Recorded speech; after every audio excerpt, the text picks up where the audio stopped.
This is Jimmy Lee Wirt, producer of the Ralph Nader Radio Hour. Be advised that the following interviews were conducted before the Iranian retaliation at the military bases in Iraq. It's the Ralph Nader Radio Hour. Stand up, you've been sitting way too long. Welcome to the Ralph Nader Radio Hour. My name is Steve Scrovan, along with my co-host David Feldman. Hello, David. Good morning.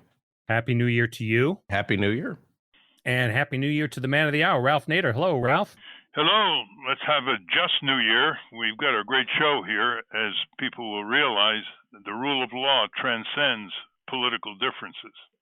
Yes, we have a very important show today. Last week, we spoke to Dr. Bandy Lee, psychiatrist from the Yale School of Medicine, who warned us that the pressure of impeachment could make Donald Trump do something extreme. Well, it appears that he has gone and done it. He ordered, in his own words, the termination of a popular Iranian military general, the second highest ranking official in the country. Events continue to unfold, but this action has set off a series of threats and counter threats between the two countries. So today we're going to devote the entire program to discussing the Iran crisis. First up will be constitutional scholar and senior judicial analyst for the Fox Network, Judge Andrew Napolitano. Bucking the prevailing winds at Fox News, Judge Napolitano has been a strong critic of Donald Trump on both the domestic and foreign policy. In fact, according to Newsweek, Judge Napolitano predicted that in 2020, Trump would start a war with Iran. Unfortunately, that prediction is becoming more and more likely. What form that war will take is still to be determined. And that's just the first half of the show. In the second half, we welcome back Colonel Lawrence Wilkerson. A little over 2 years ago, Colonel Wilkerson warned us of the consequences of Trump pulling out of the Iran nuclear deal, that the end result would be going to war with a country of 75 million people. He said, quote, "If you like Iraq, you'll love Iran," unquote. We always deal with serious topics on this show, but I can't recall the tension and the stakes being as high as they are right now. And as always, we will take a short break in between to check in with our corporate crime reporter, Russell Mokhiber. Let's get to our first guest. David? Judge Andrew Napolitano was a Superior Court judge for the state of New Jersey from 1987 to 1995. He has also taught constitutional law and jurisprudence at Delaware Law School and Seton Hall Law School. Judge Napolitano now is in private practice and has been a Fox News senior judicial analyst. He is the author of 7 books on the U.S. Constitution, the most recent entitled Theodore and Woodrow, How Two American Presidents Destroyed Constitutional Freedom. Welcome to the Ralph Nader Radio Hour, Judge Andrew Napolitano. Oh, it's a pleasure to be here, gentlemen. Thank you for having me. Indeed, thank you. I'm going to call you Andrew because we go back a long way, and we both went to Princeton. Yes, we do. We won't say how long that is, Ralph. Right. Well, let me start with this. One time when I was interviewing you on the occasion of one of your books on Constitution on C-SPAN, you declared that the Obama administration's Justice Department should criminally prosecute George W. Bush and Dick Cheney. And at the time, I said, here's someone who really believes in the rule of law and constitutional order. And you also called out Obama's violations of the constitutional law with his open-ended military force in other countries without constitutional authorization or statutory authorization. And now you're raising questions about Trump's lawlessness. You know, what happens, and I want your views on this, is that the breakdown of the rule of law is incremental. You know, you pointed out Woodrow Wilson's breakdowns on the rule of law. And it just builds up, and people don't realize how it could end up in terms of anarchy, in terms of dissolution, even though they see it happening in countries around the world. And now Trump has said with Article 2, I'm quoting him, with Article 2, I can do anything I want as president, end quote. He's also said, quote, I am the chosen one, end quote.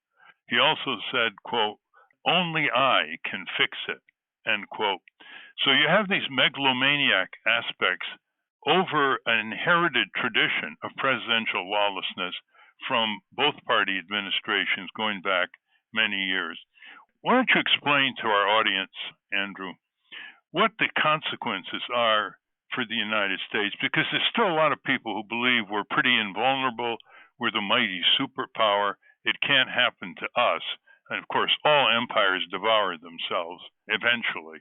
Why don't you just lay out generally, before we get into the Iran details, what happens to a society that has that kind of hubris or that has that kind of indifferent citizenry? Well, the United States, for the most part, the Civil War being the exception to this, has been kept together by fidelity to the Constitution and fidelity to the rule of law, meaning no matter the exigency of the moment and no matter the popularity of the president, no one is above the law's requirements and no one is below the law's obligations.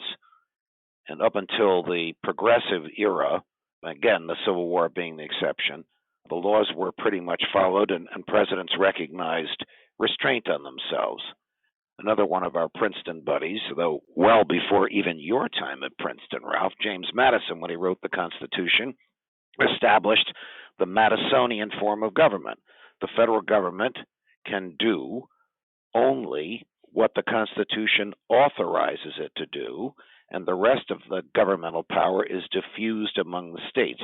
Another Princetonian, Woodrow Wilson, turned that on its head to the view that the federal government can do whatever there is a national will for it to do, except that which is expressly prohibited by the Constitution.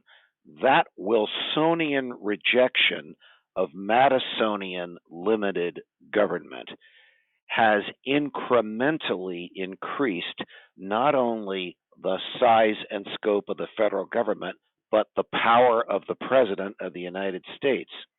So Barack Obama, whose Attorney General justified his use of drones to kill Americans peacefully seated at a cafe in Yemen, claimed that he had the power to do that because they were dangerous and they might harm us in the future.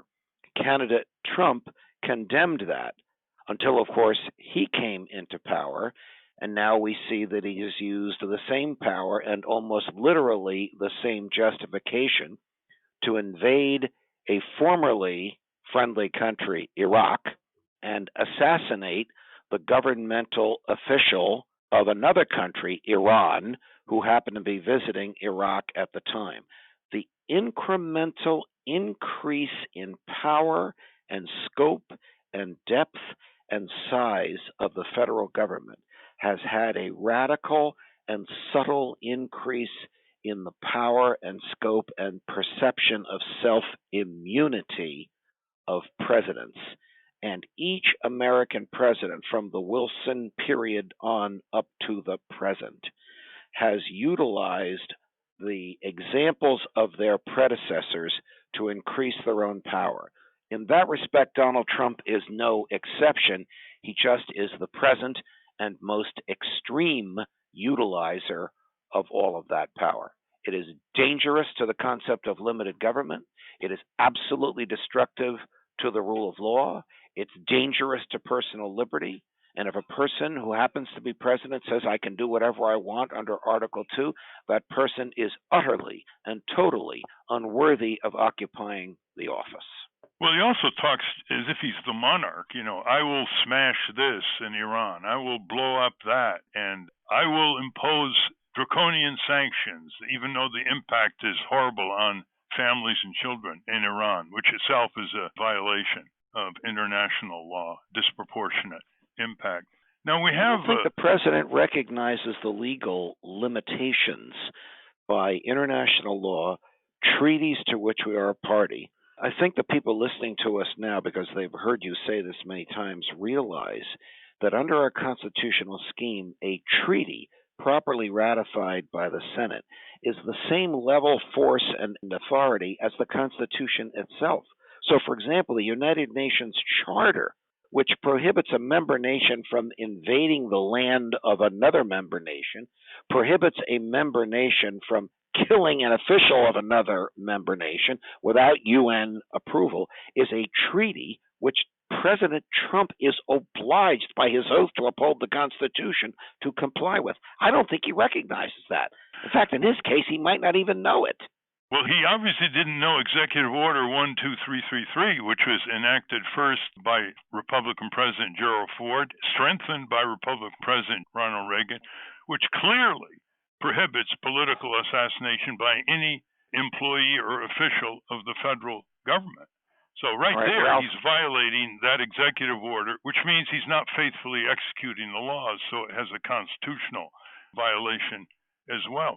You know what I think, correct. Andrew? What's happened here is a total loss of history by the media. I've been listening to NPR over the last few days. You know, they don't know when to start their analysis. So they just assume U.S. troops in Iraq, the invasion of Iraq was okay legally, and that any defense by a neighboring country that's threatened, imagine if that happened with Mexico or Canada in the U.S., is okay. They don't start there. So I just want to very briefly go over the situation between the U.S. and Iran. President Trump, no doubt, is looking for the next polls on what he did in Iraq last week. And the polls reflect a lot of ignorance of history. And I just want to point out that if you're sitting in Iran over the last few decades, here's what you experienced. And you're not going to forget it. In 1953, Washington overthrew the duly elected Prime Minister Mossadegh in Iran, who's very popular. And they overthrew him because he wanted to take back some Iranian sovereignty over the imperial Anglo-American oil company that controlled Iranian oil. And then the federal government in Washington installed the dictatorial Shah for over 25 years that terrorized people in Iran who wanted to use a little freedom and wanted to use some democracy, all with the backing of the U.S. Iranians don't forget this. And then in the late 70s, the federal government went into Saddam Hussein's offices and in effect said, you know, you can take a slice of southwest Iran because the new Ayatollah regime is not in full control. So they supported this invasion by Saddam Hussein in Iraq of Iran with hundreds of thousands of casualties over a few years. Iranians don't forget that. And then George W. Bush named Iraq and Iran an axis of evil, invaded and overthrew the regime in Iraq. And Iran was saying, are we going to be next? And Iran now is completely surrounded by the U.S. military. And we're saying, why are they in Iraq? Why is Iran in Syria and Lebanon? What would we do if the shoe was on the other foot? They're trying to defend their own sovereignty. And so now when ISIS rose, General Soleimani mobilized almost 500,000 militia in Iraq and also Iranian soldiers to fight ISIS, taking horrible casualties, which probably saved several thousand American soldiers' lives. You have a very unstable president. He's very ignorant of what's going on. He's very lazy. He spent 1 out of every 5 days as president on the golf course. And what's happened to make the situation so dangerous for the American people, never mind over there in Iran, is that he has replaced 2 cabinet secretaries who used to push back a bit, Secretary of Defense Jim Mathis and Secretary of State Rex Tillerson, and he replaced former General John Kelly, who was chief of staff and pushed back in the White House, with yes men. He now has Esper, fresh out of Raytheon, as Secretary of Defense, yes man. He has Pompeo, Mike Pompeo, Secretary of State, a yes man. And he has in the White House surrounded by yes men like Mike Mulvaney. So it's a very dangerous situation. We might find out when these secret briefings are given to members of Congress the nature and extent of resistance that the president got. I tend to agree with you that the resistance was probably non-existent or absolutely minimal for the reasons you have articulated. But in the real world, there would have been a roaring debate over this, involving the constitutionality, the lawfulness, the political ramifications, even the philosophy of doing all this. We don't know, and we probably won't know unless one of the recipients of the briefing leaks it or goes to the floor of the House or the floor of the Senate where they can discuss it with impunity under the speech and debate clause of the Constitution. We may never know the nature and extent of whether anybody challenged the president. We do know that the military gave him a menu of things to do because Iran has been under his skin. And the most extreme, of course, was the assassination. And he jumped at it immediately, and apparently jaws dropped. They just didn't expect him to do that without a thoughtful analysis of all the other options that were on that menu. And there seems to have been no real intensive consultations here in the Situation Room at White House. He was down in Florida, Mar-a-Lago, playing golf. Took a break from a dinner and said, go get him, and then went back to the dinner. Well, that's the way this president operates. This is not a Barack Obama who, Mario Cuomo-like, there's a name out of our past, will anguish over a decision and look at all the ramifications. This isn't even a George W. Bush. This is someone who makes decisions very quickly with minimal information in front of him and then goes back to doing whatever he was doing before the decision time came to pass. Of course, many people, including you, Andrew, predicted that he would pull something like this as a wag-the-dog re-election ploy, and that he would do this to distract attention from the impeachment proceedings about to begin in the trial in the Senate. So, when I made that prediction, Ralph, it was just a gut feeling that I had. It was about 4 days before the assassination. I didn't know what was coming. I was as startled as anybody else when we learned that the general had been assassinated. Part of the prediction was based upon, as you know, before he was president, he and I were friends, and I think I understand the way he thinks and the way he operates and the way he likes people around him to think and operate. And I was not surprised when this happened. I was deeply distressed, but not surprised. Is there any limit to the fealty of the Republicans in the Senate? Don't they have any line to cross? I mean, they shouldn't be upset by convicting Trump because then they'll get their real choice, which is Mike Pence as president. I mean, they really would like him over Trump because Trump is always embarrassing them. He's beating up on them by name. He's a wild card. He's unpredictable. He's foul. He's breaking the moral fiber of America down to the households where kids are sassing their parents, quoting Trump. What's going on here? You see any break on procedure in the Senate? I don't. I saw a very fine interview of Rand Paul on Fox News not too long ago in which he sounded like you and his father. And then the interviewer switched to impeachment, and he sounded like the rest of the Republicans. So I don't think this is a crack in the wall. Well, let me what parse might that. produce a crack in the wall will be if John Bolton testifies that the president told him to fill in the blank, and whatever the fill in the blank is horrific. And the only way to counter this would be for the president himself to testify. If the president goes under oath, you'll see cracks in the wall because he won't be able to control what he says under oath. Well, let's look into this Senate situation right now. Together with Bruce Fine and former Library of Congress constitutional scholar Lou Fisher, we sent a letter to Nancy Pelosi and Mitch McConnell, basically saying, look, there's so much bias and prejudgment in the Senate, conflicts. The Senate should authorize Chief Justice Roberts to establish the procedures, the witnesses, the privileges, the procedures for questioning, etc. And then if the Senate disagrees, they can, one by one, 51% of the vote, overrule Chief Justice Roberts. But at least there'll be a sense of decorum and impartiality on the part of the Chief Justice, who is a Republican. And the press didn't pick it up. But I think that it's very important, quite apart from whether he's guilty or not, to have the Republicans face up to the procedural issue. Because I don't think the 20 Republican senators running for re-election, they may want to quit Trump, but they don't want to face a kangaroo court accusation by people out there in the country. I mean, people watch these very popular television shows like Judge Judy and so on. They can't envision a trial without witnesses, which is what Mitch McConnell seems to be pushing for, a quick acquittal. What's your view on having Chief Justice Roberts be given the revocable authority to establish fair procedures for the coming trial of Donald J. Trump? Well, I agree with that.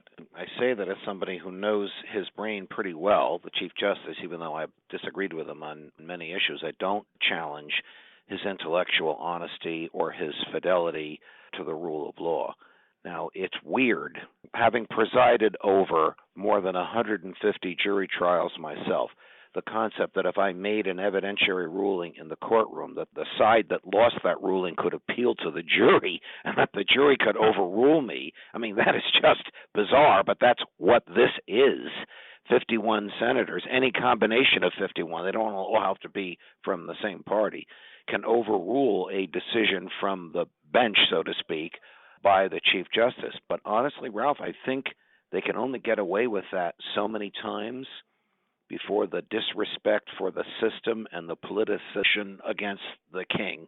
People that argue that impeachment is a reversal of an election are really arguing against history. Of course, it's the reversal of an election, and it comes about when the people or person elected manifests behavior or traits which, had the electorate known at the time, they wouldn't have voted for the person. That's the whole purpose of it. But it hasn't happened, Ralph. It just hasn't happened. And again, unless President Trump takes the stand under oath and lies under oath, I don't see a crack in that Republican wall. You know, he's escaped deposition, unlike Clinton, who lied during a deposition and was impeached by the Republicans in the House for it. He's escaped all depositions. He's like a fugitive from justice ever since he started his business career and turned into a failed gambling czar in New Jersey. There's a book just out by a former prosecutor, Zirin, his name is Zirin, going through this extraordinary escape from the rule of law in all kinds of ways, extending right into the presidency. And he thinks because he's gotten away with everything so far, he can continue to get away with everything in the future. What do you think the prospects here of reining in this constitutional outlaw? You know, the Supreme Court has before it efforts of the Manhattan District Attorney to subpoena financial records from the Trump Organization. This is records from before he was president. There's no immunity whatsoever from before he was president, yet he's claimed it, and the Supreme Court has agreed to view that. It also has other subpoenas before it. I fear that the Supreme Court is going to invalidate those subpoenas, which means it will be up to local prosecutors after Donald Trump leaves office to examine what he did. And by that time, nearly everything he did in his career would be beyond their reach because of the statute of limitations. The DA in New York City, Cy Vance, has articulated areas of behavior and has eyewitnesses, but he needs documents in order to support it, and the clock is ticking as to whether or not he can get those documents. The lower courts have all ruled in favor of these subpoenas. Two of them are from Congress.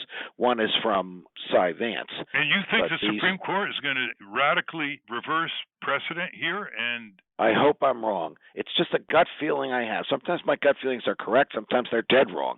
Honestly, I hope I'm wrong because of the rule of law. He cannot be above the law's requirements, even though his public behavior and public boasts have indicated that he does think he is above the law's requirements.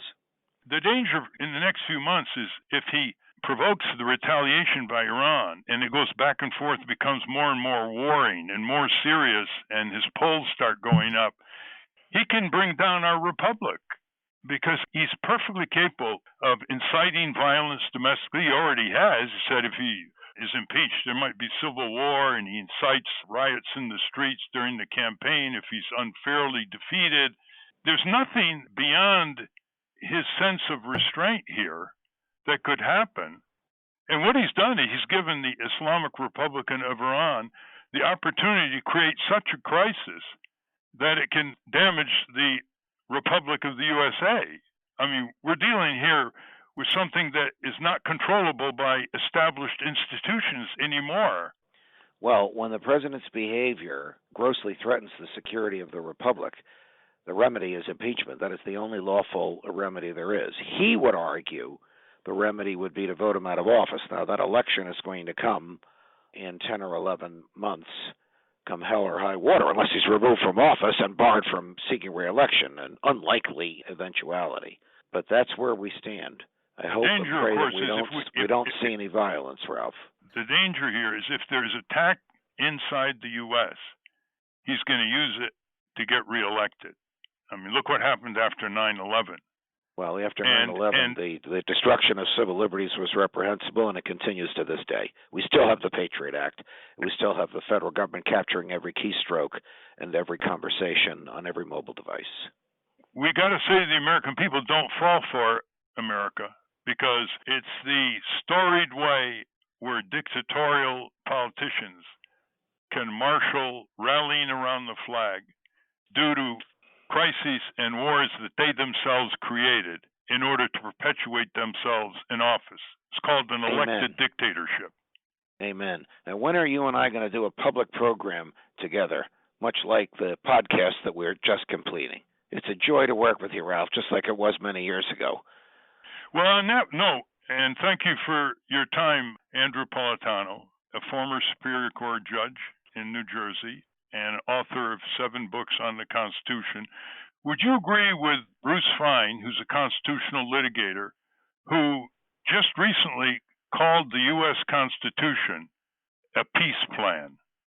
The U.S. Constitution is barely honored today.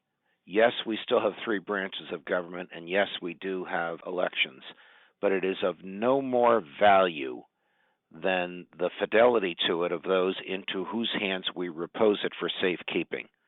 Since Jefferson, with the possible exception of Grover Cleveland, we haven't had a president who safely guarded the Constitution. I think what Bruce Fein meant, Andrew, is that the Constitution was not an aggressive war authority document. It was a defensive war document, and it was an institution of restraint on war making. And of course, George Washington's farewell address warned about foreign entanglements and foreign influence on our politics. I rarely disagree with him on anything, but he's right on the mark on that, Ralph. Yeah, that's why he called it a peace plan, because it kept the reins on the president from becoming another aggressive monarch like King George III. Would you agree with that? Yes, I do. Ralph, I have to go. All my best to you, and thank you for your colleagues. I've thoroughly enjoyed our time together. Thank you very much. Look forward to your appearances. Next time. All the best. We've been speaking with Judge Andrew Napolitano. We will link to his work at ralphnaderradiohour.com. We're going to take a short break. When we come back, we're going to continue our discussion of the Iran crisis with the former Chief of Staff to Secretary of State Colin Powell, Colonel Lawrence Wilkerson. But first, let's get our weekly corporate crime report from our corporate crime reporter, Russell Mokhiber. You are listening to the Ralph Nader Radio Hour. Back in 60 seconds. From the National Press Building in Washington, D.C., this is your Corporate Crime Reporter Morning Minute for Friday, January 10, 2020. I'm Russell Mokhiber. Pyrethroids, a type of pesticide commonly used in consumer products such as lice treatments and on conventionally grown crops, are associated with an increased risk of death. That's according to a new study published in the journal JAMA Internal Medicine. In the study, researchers followed people for an average of 14 years and found that those with more exposure to these chemicals were somewhat more likely to die from any cause than those with the lowest exposure, and they were 3 times more likely to die from heart disease in particular. Pyrethroids, which currently account for about 30% of the insecticides used worldwide, may also be used in pet flea medications and to protect against ants, roaches, mosquitoes, and ticks. The authors of the study said that there was little past evidence at any potential heart harms from these pesticides. For the Corporate Crime Reporter, I'm Russell Mokhiber. Thank you, Russell. A little over 2 years ago, our next guest spoke of the dangers we faced with President Trump pulling the United States out of the Iran nuclear deal. He said, quote, "You're not isolating Iran, you're isolating the United States." David? Lawrence Wilkerson is a retired U.S. Army colonel and former Chief of Staff to Secretary of State Colin Powell. He is the Distinguished Adjunct Professor of Government and Public Policy at the College of William and Mary in Virginia. During the course of his military service, Colonel Wilkerson was awarded the Distinguished Service Medal with Oak Leaf Cluster, the Legion of Merit, the Distinguished Flying Cross, and the Bronze Star, among other awards and decorations. At the Department of State, he earned the Secretary's Distinguished Service Award, as well as 2 Superior Honor Awards. Welcome back to the Ralph Nader Radio Hour, Colonel Lawrence Wilkerson. Good to be with you. Welcome indeed, Larry. Let's get right to the point here. Why did Donald Trump assassinate General Soleimani, who was an ally with the United States, marshaling hundreds of thousands of militia against ISIS, taking casualties that might have been imposed on U.S. soldiers in those months and months of fighting? Why did they attack someone who was in close coordination with the Department of Defense in that fight? Let me frame it for you, Ralph. Let me take you back to a meeting in the Roosevelt Room just off the Oval Office with President Obama in September of 2015, 7 years into Obama's 8 years. The first words out of President Obama's mouth at that meeting, with John Kerry, his Secretary of State at the time, sitting right beside him, were these, quote, "There's a bias in this town toward war," unquote. He then went on for some time to talk about essentially how he wasn't sure what one would do about that bias if one were a president intending on avoiding war. Well, Trump came to Washington to drain the swamp, supposedly. An alligator jumped out of that swamp, grabbed Trump by the throat, and now has him in its total grasp.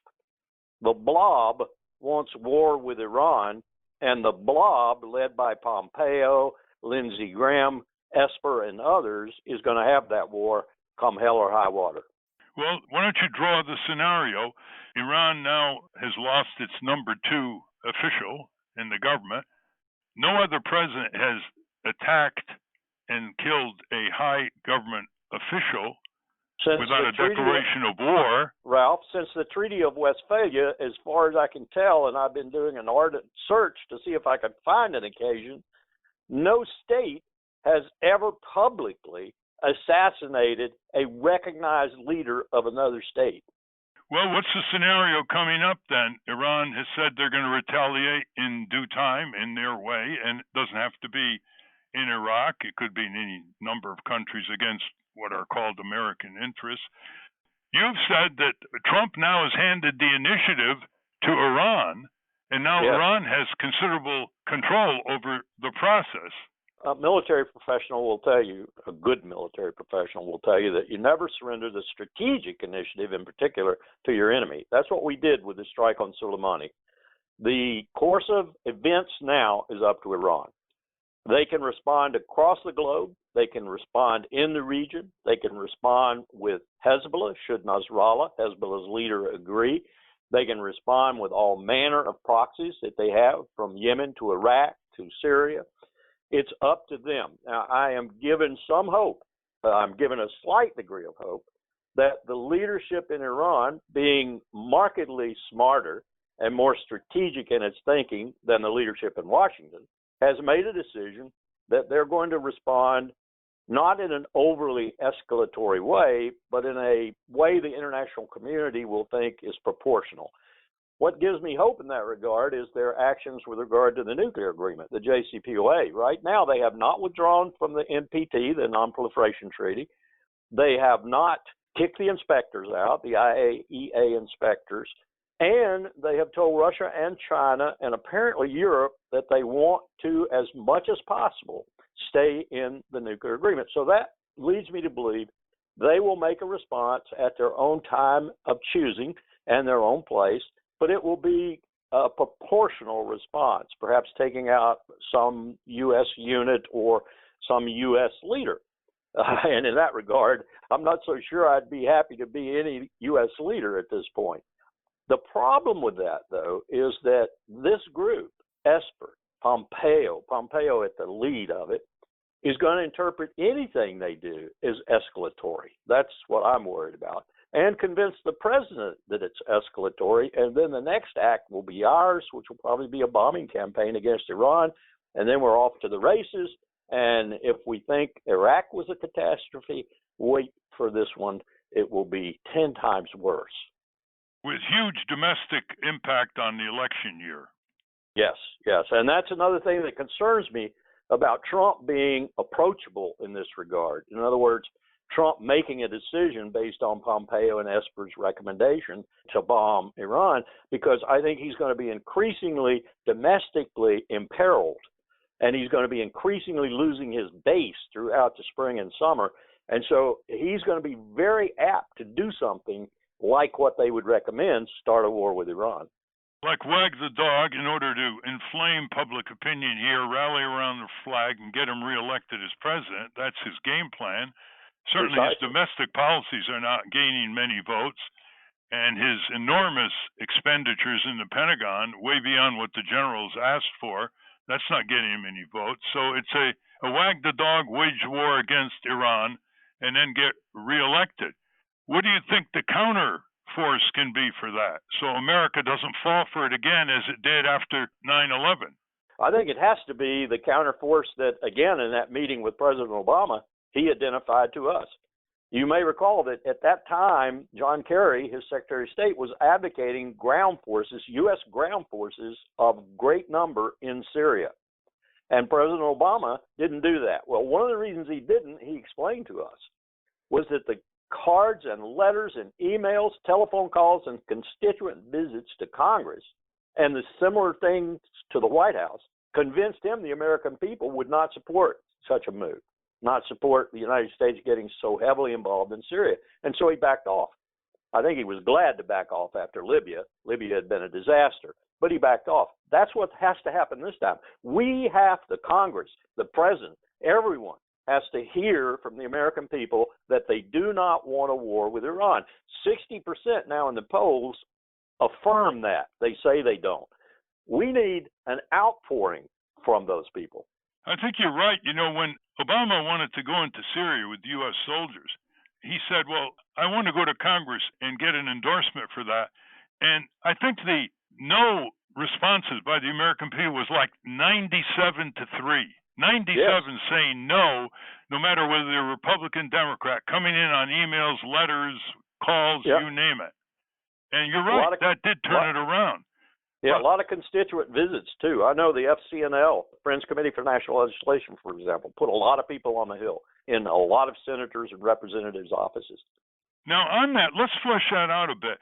Often public opinion can be turned by stand-up, courageous positions by former government officials. And you have here two very prominent African Americans, General Colin Powell and Barack Obama. They have been exposed to the racist bigotry of Trump. They have been exposed to dismantling programs that they favored, especially President Obama. Trump gleefully is trying to tear apart health care and coverage and other health and safety positions that Obama was identified with, and environmental positions, and they haven't spoken up. And you have all kinds of other retired Republicans. Christy Todd Whitman, who was the EPA chief and former governor of New Jersey, she thought that Trump should be impeached a long time ago. But why aren't these people, and there are so many others, as Eric Holder, who was Attorney General under Obama, these are the people that could transform and galvanize public opinion. I haven't begun to name many others, former senators, former governors. They're all keeping quiet. Why? You got people like George Shultz, Brent Scowcroft. You've got a host of people out there who could be saying things. I don't know, Ralph. I simply do not know. I don't even know why the man I spent some 12-plus years with, Colin Powell, isn't on the hustings, isn't out doing what he did so well, for example, to sell the war with Iraq. It's beyond me. These people don't seem anymore to have a real fundamental interest in the course of this country. And my party, the Republican Party, is disgusting in that regard. Look what's happening with the impeachment. I'm going to campaign as vigorously as I possibly can in Maine against Susan Collins. She is a coward. I am going to campaign against Lindsey Graham in South Carolina as powerfully as I possibly can. That's my home state. Until I go to my grave, which is probably not too far away, I'm going to see to it that these people get unelected. But it'll probably be too late. Their harm will be done. They do not care about anything but power and money. They no longer give a damn about their country. I think you make an interesting point here in the sense that everything Trump has done hasn't really inconvenienced these people. They're fairly wealthy. They got income security. They can go and come where they want. They get good book advances and speeches. They haven't been personally transgressed yet. But don't they have a red line? What would be the red line for Colin Powell, Barack Obama, Christine Todd Whitman, George Shultz? They got to have a red line. I have no idea, Ralph. I really don't. And I've got to pick up on what you're saying and say, look at how many Americans in general lack a red line. The number of people that are involved in that deployment to Iraq, for example, from the 82nd Airborne, the number of people that are bleeding and dying and suffering from this endless, almost 20 years now, of war, stupid war, are those people at the bottom of the rung in our society. They are basically the people from the fourth and fifth quintile of American youth. It's incredible what we're doing, Ralph. This is the most inequitable 2 decades of war period in American history. Look at Doug Kreiner and Francis Shen's work, The Casualty Gap. They substantiate in that work that this is the most inequitable warfare period in America's history, and they go all the way back to the Civil War. We are sending poor kids to bleed and die for the oligarchs, for the plutocrats, for the rich people, for all those people you just named who are sitting around doing nothing because they're comfortable. That's what we're doing. The Greeks said, old men send young men to die in war. Well, we have brought it to perfection. And it's going to boomerang on domestic livelihoods here as the bloated military budget draining money for infrastructure, repairing bridges, schools, public transit, you name it. It's going to come down harder and harder. As I've said often, all empires eventually devour themselves. This is an exceedingly dangerous time, and everybody has got to step up. Everybody's got to see that they've got to put their arm to the oar of the lifeboat of democracy and justice in America. Let's go to the inside the Trump administration. He used to have 3 high officials who would occasionally push back: Secretary of Defense Jim Mathis, Secretary of State Rex Tillerson, and former General John Kelly, who is his chief of staff in the White House. He's now replaced them all with yes men.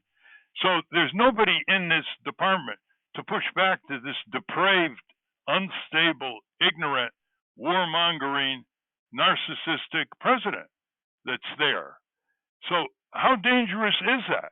Is there anybody inside the administration that can read the Nuremberg rules and say, no, I'm not going to take an illegal order from the president because that would be a violation of law and my oath of office as an official?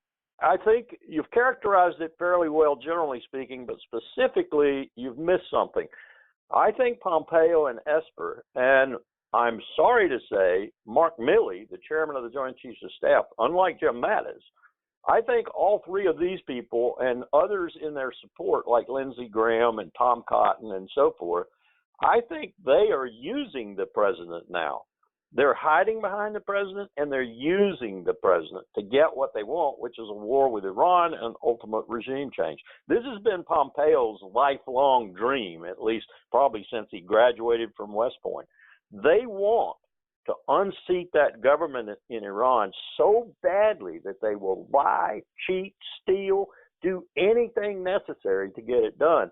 And when they captured Donald Trump for this strike that killed Soleimani, they moved their cause a long way down the road. That's what they're after. So it's not necessarily that there are yes men there now, because I don't really think Donald Trump wants war with Iran. It's going to damage him majorly politically if we get another war, because, as I said, 60% of the American people are already polling that they don't want a war with Iran. And they can't make Iran look bad enough to change that substantially. So they've captured the president, the blob, the national security state. What Obama said was the bias in Washington toward war has captured this president. Somehow, another possibility here is to extricate him from that prison they put him in. Well, that's a unique viewpoint. I mean, most people think he's the one who gave the Pentagon the order out of a menu of choices, and that the Pentagon didn't prefer the killing of General Suleimani. No, Esper was right there working with Pompeo for a week beforehand. They were the people who gave him the options. They were the people who put the spin on the best option was to kill Soleimani. They had other options that were less dramatic, less game-changing. They were the ones who pushed Trump into it. Trump, let's face it, Ralph, Trump is an ignorant, narcissistic know-nothing. You can push him any way you want to. If you give him the idea for even an instant that it will be Osama bin Laden moment, an al-Baghdadi moment, whatever it might be that will increase his base's support for him. If you convince him, especially away from Washington down at Mar-a-Lago, if you convince him that, oh, that's the thing that'll give you the greatest boost, he'll do it.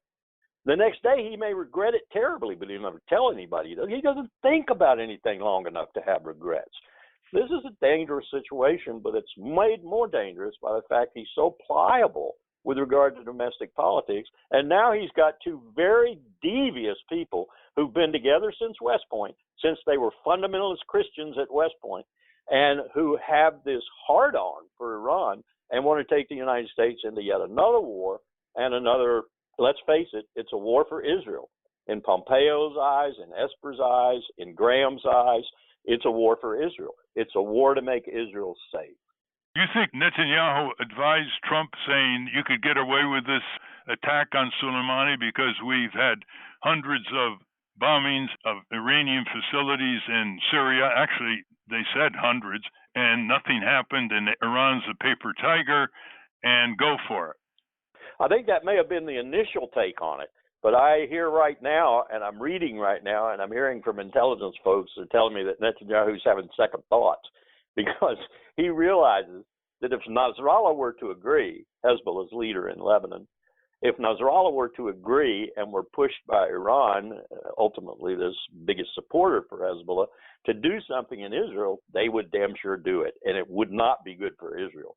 And it would not be good for Netanyahu, who is, facing a third round of elections and will go to jail after those elections over if he loses, and he's sure to lose if Hezbollah brings a major blow to Israel. So I'm hearing right now that Netanyahu's having second thoughts about his support for this killing of Soleimani. Larry, this historic turning Iran into our enemy, going back to the Shah of Iran, the overthrow of Prime Minister Mossadegh, explain to our listeners, who's to blame here for turning Iran into an enemy or the U.S. into an enemy? Who's in whose backyard here, in other words? Let me say that if anyone wants to hear the best explanation I've heard of the history of U.S.-Iranian relations, they should tune in to Amy Goodman's Democracy Now! It's probably on YouTube by now, and listen to the Johns Hopkins professor who preceded me yesterday and was allowed to talk by Amy for a good 20, 30 minutes. She laid it down so well, I don't think I've ever heard it in such a succinct package. The bottom line is we started it all in 1953 when, under Eisenhower and Allen Dulles at the CIA, we overthrew the democratically elected leader of Iran, Mohammad Mossadegh. When we did that, we put the Shah into power, and for 26 years, we ran Iran through the Shah, and they were our protector in the region. Incidentally, we recognized they were the most powerful nation in the region regionally. They were the hegemon regionally, if you will. And so we hired them to be our hegemon in the region, so we didn't have to commit major force there.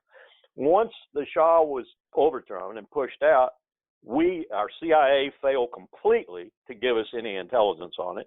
And then they failed completely to tell us which way to act. Instead of acting to support the Democrats, yes, the Democrats who overthrew the Shah in Iran, and to help them bring themselves to power, we let Khomeini come back in and take over their revolution. And by the time he took the hostages and wouldn't release them, he had consolidated that revolution, and we're living with the theocracy that he created as a result of that. Meantime, what's been going on is those Democrats, who are the majority of Iranians, have been trying to get their government back. And many experts will tell you, especially those who've been living in Iran periodically over the last decade, that those Democrats in Iran were coming as close as ever to unseating this theocracy themselves until we struck Soleimani. Now we have given the government and the people of Iran another more intense reason to hate us. And so they have solidified around this. And I will tell you right now, I think anything Iran does in response to Soleimani's death will be supported by 70, 80% of the Iranian people. We've turned a situation that might have been fixing itself in its own good time and in the way that it should fix itself. That is, the people of Iran determine who is going to govern them, not the United States, and made it a situation where that has changed dramatically. And now we may be headed to war because we'll interpret what Iran does now as a result of the killing of Soleimani. We'll interpret it as escalatory to the maximum, and the next thing will be a bombing campaign, and then all bets are off then, because we saw the 8 years of brutal war between Iraq and Iran, and we were supporting Iraq most of the time during that war. We even shot down an Iranian Airbus with some 200 plus innocent Iranian civilians on it. We saw how resilient and ultimately victorious Iran could be in such a long, bloody World War I-like struggle. So we're going to bring that now with a much improved Iranian military capability. We're going to bring that on our GIs, on our boys and girls. This is insanity, Ralph.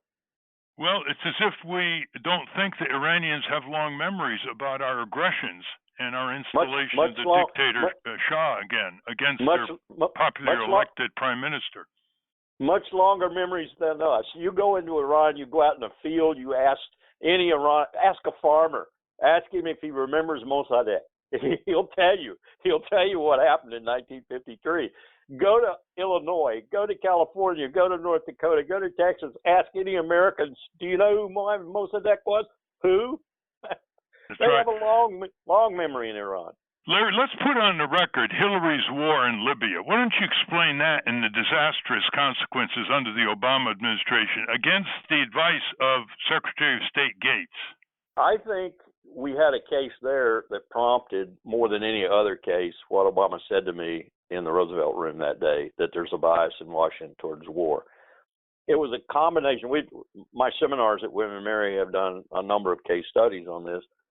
It was a combination of Samantha Power and her messianic humanitarianism. That's what we call it. Oh, there's a genocide about to occur, Mr. President. You must intervene. It was a look back on Rwanda and the United States having done, under Bill Clinton, having done nothing in Rwanda. It was Susan Rice kind of pushing the same sort of thing. But more than anything else, it was the blob. It was the war machine in Washington that said to President Obama, well, you can do this. You can do it on the cheap, blood and treasure, and you can do it fast. All you have to do is go to the UN, get a UN Security Council resolution, and then, even though that resolution didn't quite say you should do what you eventually did, you'll have the British, maybe some others on your side. Once you're in the air and you're dropping bombs and you're killing people, you can consolidate the thing. And it's ultimately the most impolitic diplomatic remark ever made in the world, until Trump started talking about bombing cultural sites, was Hillary Clinton's, when she said, we came, we saw, and he died, referring to Muammar Gaddafi. Ultimately, we unleashed the dogs of war on Libya and left. And now look what's happening. We even have a situation in Tripoli now where the legitimate government, the government recognized by the UN, has one power on its side, and the general marching on him, on Tripoli, has another government on his side, Russia and Turkey.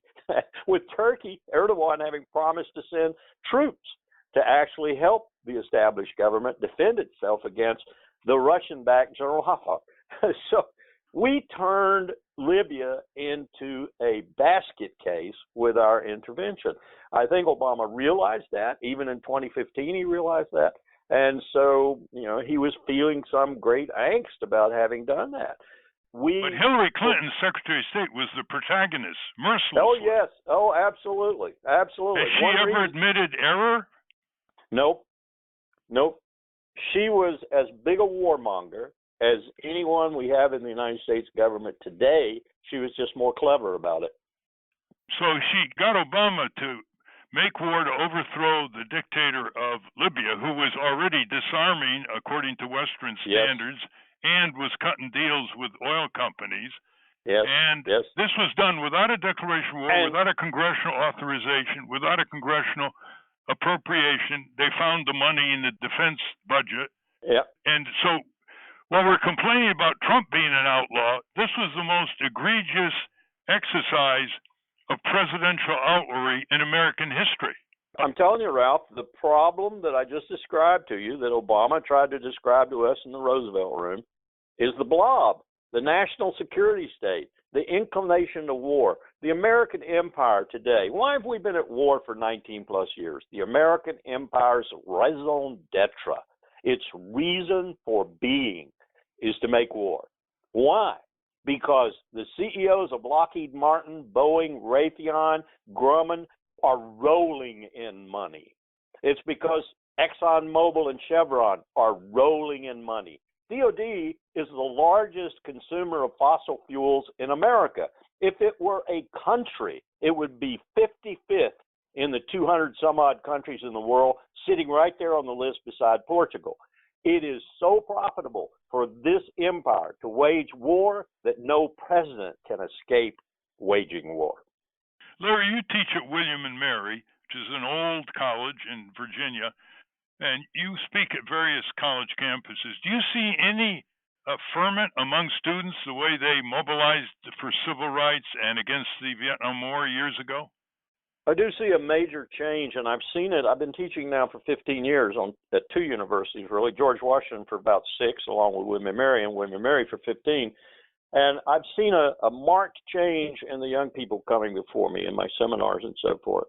And today, what I would say mobilizes them most, makes them think the hardest, makes them worry the most, makes them consider the future the most profoundly, is one, climate change, and two, this business. They have never been in a country not at war. They were born after 9/11. They have never lived in a country not at war. They want it to stop. And one of the things they will tell you is that when they get into power, it will stop. We've been speaking with Colonel Lawrence Wilkerson. We will link to his work at ralphnaderradiohour.com. I want to thank both our guests again, Judge Andrew Napolitano, and again, Colonel Lawrence Wilkerson. For those of you listening on the radio, that's our show. For you podcast listeners, stay tuned for some bonus material we call the Wrap-Up.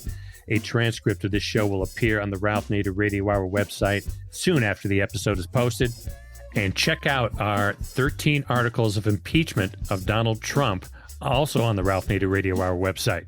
Subscribe to us on our Ralph Nader Radio Hour YouTube channel. And for Ralph's weekly column, it's free. Go to nader.org. For more from Russell Mokhiber, go to corporatecrimereporter.com. And believe it or not, Ralph has yet a new book out, Fake President, with Mark Green, to go along with the fable, How the Rats Reformed the Congress. To acquire a copy of that, go to ratsreformcongress.org. And to the Ramparts, How Bush and Obama Paved the Way for the Trump presidency and Why It Isn't Too Late to Reverse Course. We're going to link to all the books on the Ralph Nader Radio Hour website. The producers of the Ralph Nader Radio Hour are Jimmy Lee Wirt and Matthew Marin. Our executive producer is Alan Minsky. And our theme music, Stand Up, Rise Up, was written and performed by Kemp Harris. Our proofreader is Elizabeth Solomon. Join us next week on the Ralph Nader Radio Hour when we speak with Sarah Bloom Raskin about the Federal Reserve. Thank you, Ralph. Thank you, everybody. And remember, stay alert, you count, and focus on your senators and representatives in the tumultuous times ahead. Hi, this is Jimmy Lee Wirt, producer of the Ralph Nader Radio Hour, and welcome to the wrap-up. First, David asks a question of Colonel Wilkerson. Well, let's go to Steve and David. I'm sure you have some questions or comments of Larry Wilkerson. Very courageous, relentless, and because of that, you don't see him that much on national TV, although he does get on MSNBC once in a while. David, Steve? I was fascinated by what you just said, that the business of empire is war. Just the purpose of going to war is war. That's the end and the means. Could you extrapolate on that, please? Yeah, what I teach is something we call in seminar fateful decision making. And we define, I teach national security decision making, but we look at fateful decision making. And the way we define that is a decision the president makes with his counsel to send young men and young women to die for state purposes, and something we often forget, to kill people for state purposes. By the way, the reasonable estimate of how many people we've killed in the world since 2001 is 500,000. 500,000. Soleimani could not even come close to that. We've killed 500,000 people. We've put 12 million people into refugee status. We have destroyed several countries. I might ask the question, tell me again who's the terrorist in the world? Nonetheless, I mean, to that person on the ground in Syria that a 500-pound bomb from a wing store on an F-16 strikes and kills, along with half their family, destroys their house, thinks we're as much a terrorist as we think Soleimani was. I don't care about the moral equivalency here. I'm just giving you the reality of it. But other estimates is that we killed over 1 million people in Iraq alone. Could well be. I'm giving you DOD estimates, which those are usually very understated. We could talk about that. Usually conservative. DOD says 2.7 trillion for the wars in Iraq and Afghanistan. The Cost of War Project at Brown says 7 trillion and climbing. I tend to trust Brown. You know, Larry, I just put out a tweet saying that the Centers for Disease Control in Atlanta, which is supposed to counter and alert and prevent global pandemics and epidemics that could kill millions of people, has a $7 billion budget, which is 3.5 days of expenditure by the Pentagon.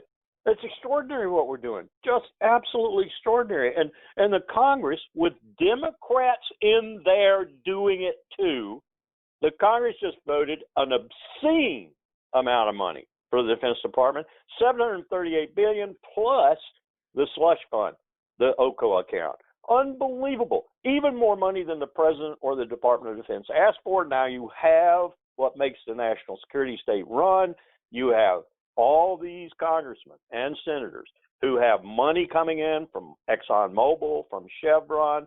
They have money coming in from Saudi Arabia. They have money coming in from Lockheed. Now, Colonel Wilkerson talks about how Secretary Pompeo has been engaging in propaganda over the Iranian crisis and the effect of climate change on our national security. Just like Dick Cheney said to George W. Bush, and George W. Bush finally put him in the closet for saying it, we don't speak to evil, we don't speak to evil, we don't speak to evil. That's Pompeo. Listen to his press conferences. The man is religiously passionate about his lies and about the way he distorts the situation for his American audience. It's incredible to watch him. I am watching Goebbels. I am watching Himmler.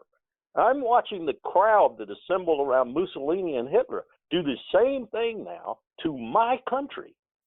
You know, Larry, just to leave our listeners with something to do, you pointed out that their protests to Congress blocked Obama from doing what he wanted to do, send soldiers into Syria for another quagmire. And people out there, you speak to your senators and representatives in a variety of ways.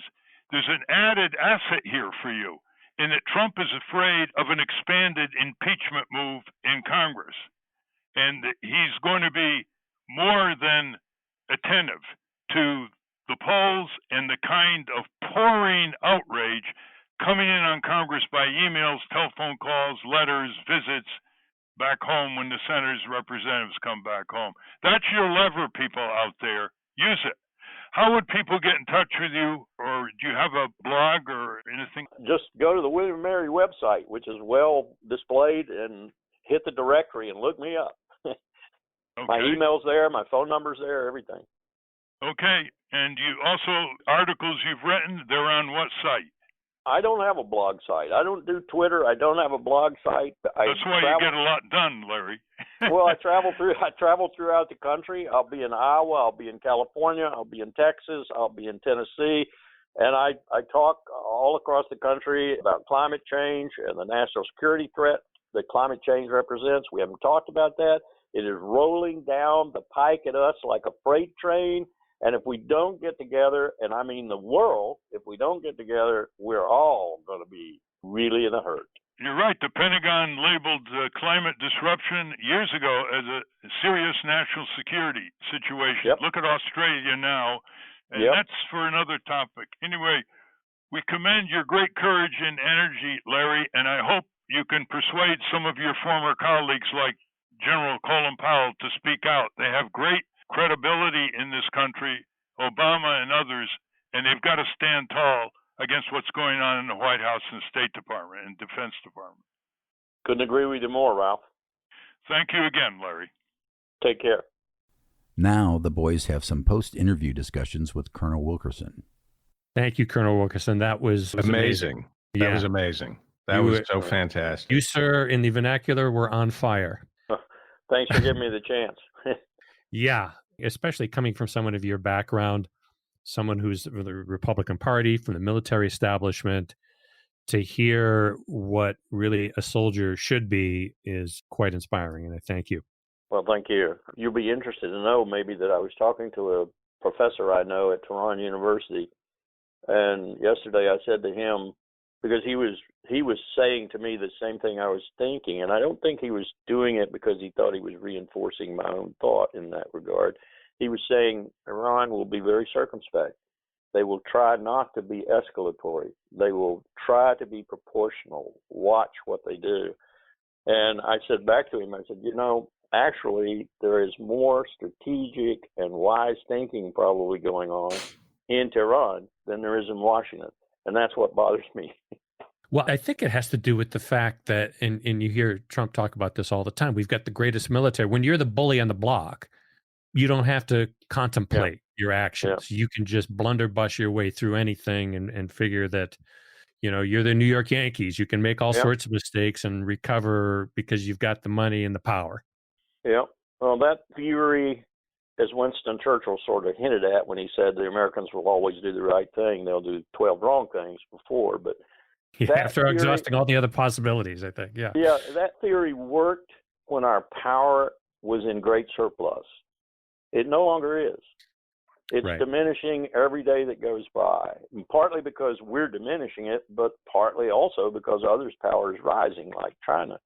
And to continue to think that we have a surplus of power and therefore can bludgeon our way, as you said, through all our problems, that's existentially going to end. Yeah. Have you been to Yale at all yet, Larry? Yeah, one time about 3 years ago. I'm headed back up to Cornell, and they're telling me that I might be invited back down there again. I was at Dartmouth. I've done all those different Ivy League places, some of them multiple times, and generally speaking, I get from the faculties, I get some pushback, but then by the time we get to the Q&A and we really get deeply into it, I get a lot of people staying around and commenting that they just hadn't been thinking that way. They weren't really, they're all caught up in their own disciplines and their own specialties, and even the students, and they haven't stepped back to look at the broader picture. And when they do, it's not necessarily pleasant. You're right. Well, listen, to be continued. I'll be in touch. I hope we can get the trial procedures established by Chief Justice Roberts. I think I sent you my letter on that, didn't I? Yeah, you did. I was listening to the commentary this morning, and it looks like McConnell is going to try to just close the door on anything other than a dismissal as fast as possible. Yeah. Well, that's going to boomerang on him because people around the country, when they think of trials, they think of witnesses, whether they're Republicans or Democrats. Yeah, you're right. I just heard yesterday, too, that there's a $4.5 million purse waiting to beat the Maine senator. I just lost her name. I'm getting too old. Yeah, Colin, Susan Collins. Yeah. You're right. I said to the person, I said, do you have a candidate? They said, we'll find one. Yeah, no, you're right there. Yeah, that's and it's over Kavanaugh. Yeah. It's Kavanaugh. Yeah. The so-called dissenter is corrupt as can be. Yeah. Yeah. Okay, Larry, thank you again. Surely. Thank you for the Stay with it. Get some rest. Yeah. Bye-bye. Bye-bye. I didn't know that he was that angry with Colin Powell. No. That's what I found really interesting. Yeah. And I've heard him a lot in various venues and, heard him really kind of lay out the truth like he does, but I've never heard him so hot about just the whole premise of the American empire and all of that. The other thing coming from a military man that you don't hear that.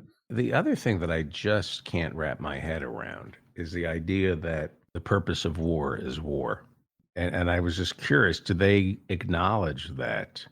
The purpose of war is war. What do you mean by that? Well, the profits, that there's so much money to be made in perpetual war. Yeah. And do they, when you get them alone in a room, do they admit that? Is that just a given, or are they deluding themselves? Do they lie to themselves? I think there's an element of delusion there. I think it's more like, they wouldn't directly admit it to themselves. Right.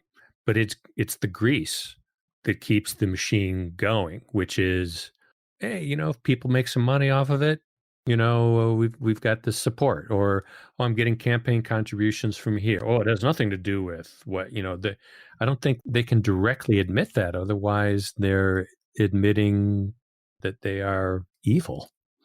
Yeah. Because it is evil. What was fascinating by what he said, the insight is that, and it makes sense, is that the Iranians will be the ones who will prevent us from going to war, because they're not suicidal and they're smart, and they know that Donald Trump, if they did another 9/11 attack here, that would just boost him. And I think they want him out, just like they wanted Jimmy Carter out in the late 70s. So I don't think they'll do anything that will enhance his standing or make him a wartime president. Crossing our fingers. Well, first do no harm. Yeah. The revelation for me of the day is Pompeo and Espy pushing Trump. Jesus, that it's not Trump. Trump is the useful idiot. And there's a religious aspect to all of this. Yeah. And it goes all the way to William Barr, too. Right. Yeah, I remember that speech at Notre Dame. Yeah. It's like he's now surrounded the evangelical clutches around this guy who's really just malleable. I just realized Esper and Pompeo were classmates at West Point.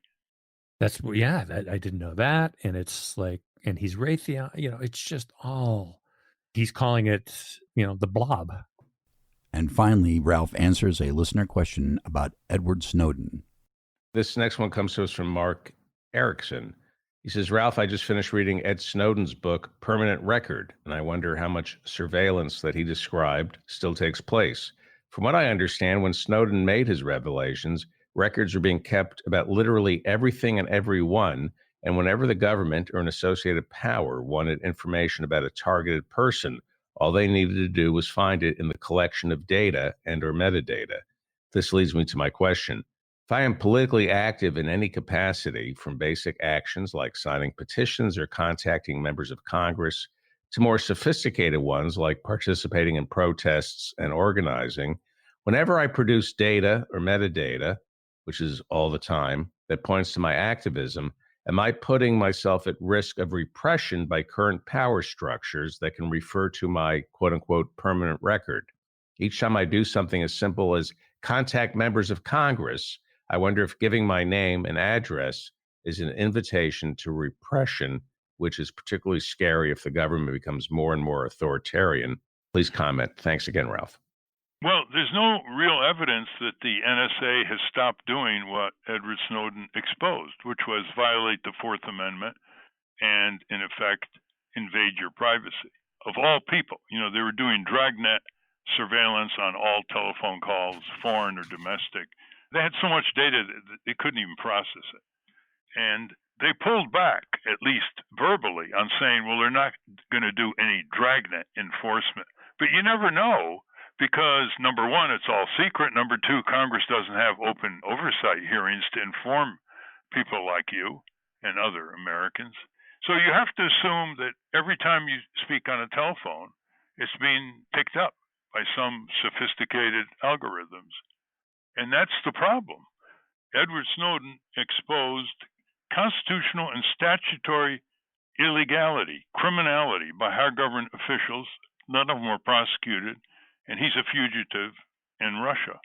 I read that book too, and the distinction that he made that enlightened me was he said because people will say, well, if anybody listens to my phone calls, they're going to be pretty bored, and I've got nothing to hide. And the first thing he said is, well, if you say you don't care about privacy because you got nothing to hide, you could also say, I don't care about the First Amendment because I got nothing to say. That's another way of saying that people who say, I've got nothing to hide, usually are not active citizens trying to defend our freedoms and advance justice. And they're probably right that until you give them specific examples, Steve, you say, oh, you have nothing to hide? Have you ever talked to your doctor about a personal ailment affecting your child? Have you ever talked to your clergy person about sensitive things about your family? Do you really have nothing to hide? Then they pause and they start thinking. And that's a wrap. Join us next week when Ralph speaks to Sarah Bloom Raskin about what's going on at the Federal Reserve. Until next time. Stand up, you've been sitting